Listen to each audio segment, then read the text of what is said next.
আমি যদি একটা ভার্সিটির বুয়েটের ফার্স্ট বয়কে দেখে আমার পড়াশোনা সাজাই, আমি হলাম রহিম করিম জরিম, হ্যাঁ, যাই কলেজের পরীক্ষায় পাস মার্ক তুলতে পারি না, কলেজে পাস নিয়ে টানাটানি লাগে যায়, সেই পোলা যখন বুয়েটের ফার্স্টের মতো করে পড়াশোনা করতে চায় তখন আসলে হাসি লাগে, চান্স পায়। কারণ যে হলো একটা কোথাও কোচিং না করে, মনে করো বিড়ির আগুন দিয়ে পড়ে হাত পা সবকিছু না থাকে কানা অবস্থায় চান্স পাইছে, ওই কেস আমার ক্ষেত্রে খাটতেছে না। ওর দুনিয়াতে আর যা করো করো, টাকা পয়সা শো অফ করো, সমস্যা নাই, করো, তোমার মনের শান্তি।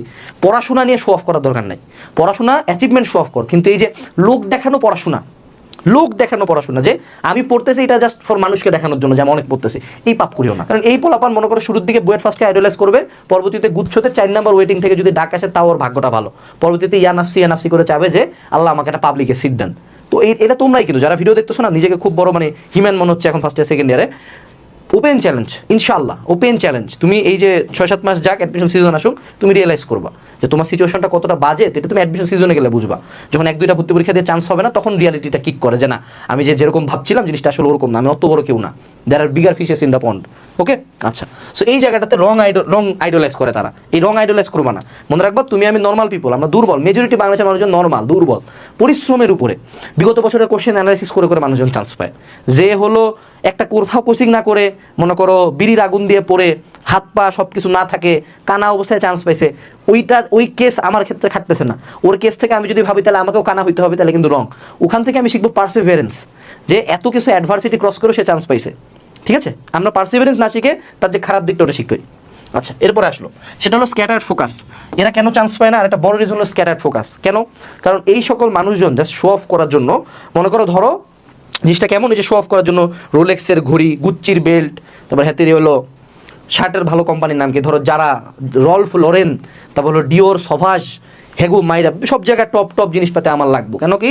আমি হলো ফুটানি করবো, ঠিক আছে, আমার মাসিক কামাই 1 লাখ, কিন্তু আমার ফুটানিতেই মনে করে চলে যায় মাসে 80,000 টাকা, এরকম মানুষজনেরা। তো এরা ফুটানি করে বিভিন্ন কোর্স, বিভিন্ন বই, বিভিন্ন টিচারের কাছে, যে ফিজিক্স এর কাছে পড়ি আমি, প্রতিটা চ্যাপ্টারের জন্য আলাদা আলাদা স্যার আছে আমার, প্রতিটা জায়গায় আলাদা আলাদা বেস্টগুলো নেই। আমি বাংলাদেশের ক্লাসই করি না, আমি শুধু এইচসি ভার্মার ক্লাস করি। এইচসি ভার্মারের সমস্যা নাই তো, করো তুমি, আগে তুমি মেইন একাডেমিক পড়ার পরে তুমি এইচসি ভার্মা কেন, তুমি ধরো স্টিফেন হকিংসের ক্লাস করো, সমস্যা নেই, কিন্তু ও কী করবে, একাডেমিকের পড়া পড়বে না। সো ওর ফোকাসটা বিদেশি বই, আইআইটির বই, একাডেমিক বই, গাইড বই, ভাইয়ার বই, ওই বই, এই নোট, এই সেই, এই গাইড, ওই বই। একটা মানুষ যদি 10টা সোর্স থেকে যদি একটা চ্যাপ্টার পড়ে, তোমার কি মনে হয় ওই চ্যাপ্টারটা পড়া হয়েছে? এখন বুঝছো কেন হয় চান্সটা পায় না, কেন হয় এইচএসসিতে ধরা টাকায়, ইস্যুটা বুঝছো? তো তখন এই জায়গায় এই স্টুডেন্টটার ফোকাসটা স্ক্যাটার্ড হয়ে যায় এবং তার মনে হয় যে না, আমি অনেক বড় কিছু, পরীক্ষার হলে সে কিছুই করতে পারে না, এটাই বাস্তবতা। এরপরে তাহলে আসলে কি করবা, হোয়াট টু ডু? প্রথমত দুনিয়াতে আর যা করো করো, টাকা পয়সা শো অফ করো, সমস্যা নাই, করো, তোমার মনের শান্তি।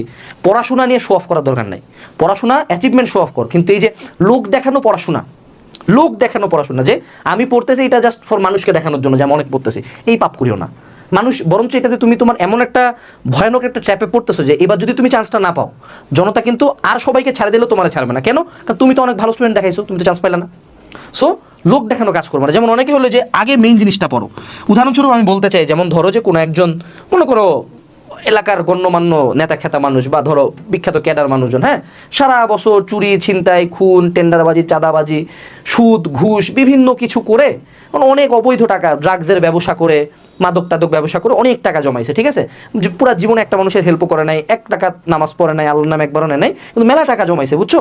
সো মেলা টাকা দিয়ে ও প্রথম কি করছে, ও টার্গেট করছে যে আমি হজ করবো, এবং ও হজ কিন্তু আল্লাহ সন্তুষ্টির জন্য ইন দ্য ফার্স্ট প্লেস যায় নাই, ও হজটা গেছে লোকজনে দেখাবে যে আমি হাজি মানুষ, আমি খুব পবিত্র একটা মানুষ, কিন্তু আসেও কিন্তু সেম কাজই করে। সো এদের কাজটা হয় এরকম যে এরা কোনোদিন যেন মেইন যে কালিমা, নামাজ, রোজা, জাকাত, এত কিছু আছে, হ্যাঁ, এগুলো সে করতেছে না, কারণ এগুলো তো লোক দেখাইতে পারবে না। সে কি করবে, হজ যাবে, ওখানে যায় দাঁড়ায় একটা ছবি দিবে, জোফ আসলাম এখানে। আল্লাহ তো জানে তোমার ইন্টেনশন, তো সে জানে, সে খুব ভালো মতোই জানে তুমি কোন টাকা দিয়ে হজটা করতেছো, ওই হস্ত কবুল হইতো না।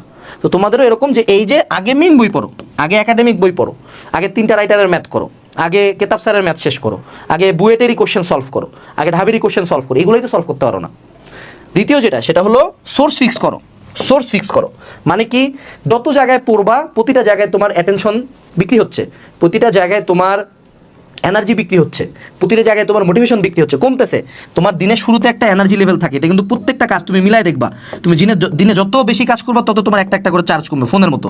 সো তুমি 8টা জায়গায় পড়লে 8বার দাগ কমতেছে, তুমি যদি একটা জায়গা থেকে পড়ো তোমার দাগ কমবে 2টা।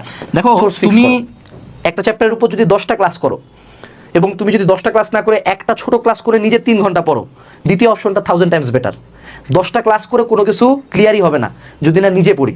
আমাদের সবচেয়ে বড় সমস্যা হলো আমরা ভাবি এই 2টা টিচার মনে হয় আমাকে পড়াইতে পারে না, তৃতীয় টিচারটা পড়াইতে পারবে। But in the first place পড়ার কথা ছিল আমার, টিচার শুধু প্রবলেম সলভ করে দিবে। প্রত্যেকটা অনলাইন অফলাইনের লেকচারের 90% কন্টেন্ট সেম। তোমার যদি বিলিভ না হয়, একদিন যে কোনো একটা ছোটো চ্যাপ্টার ধরে নাও, যে ফিজিক্সের একটা ছোটো চ্যাপ্টার হলো মহাকর্ষ অভিকর্ষ, পরপর 3টা প্ল্যাটফর্মের যে টিচাররা ক্লাস দিছে, ফ্রিতে সবারই ক্লাস আছে, 3টা প্ল্যাটফর্মের ক্লাস পরপর করো, তুমি দেখবা 90% কথাবার্তা, সূত্র, ম্যাথ, প্রমাণ সেম, সবাই এক জায়গা থেকে তুলে। কিন্তু 10% ডিফারেন্স, এই 10% ডাজেন্ট ম্যাটার। তুমি যে কোনো একটা করে তোমাকে নিজে টেবিলে যায় বসতে হইতো, পড়তে হইতো, নিজে একটা ক্লাস করে, নিজে নোট করে, নিজে তারপর ম্যাথ করার কথা ছিল। কিন্তু আমরা কি ভাবি যে আমাদেরকে শিক্ষক বাঁচাবে। শিক্ষক কখনোই বাঁচায় না। শিক্ষক শুধু পথ দেখায়, যে বলে যে এই দিক দিয়ে দৌড়াও, তোমাকে দৌড়টা দিতে হবে, টিচার তো দৌড়াবে না তোমার হয়ে ভাই, এটা বুঝো। সো আমি আমার পয়েন্টটা ক্লিয়ার করলাম। ডোন্ট বি দ্যাট মানে লাফালাফি করা পোলাপান, ওভার হাইপড হয়েও না, ওভার জিনিসপাতি করেও না। তোমার যতটুকু দরকার, তোমার দরকারের জিনিসপাতি, তোমার বইয়ের জিনিসপাতি তোমার 2 বছরে পড়ার মতো সময় নেই, এইটা পড়েই কুলাও।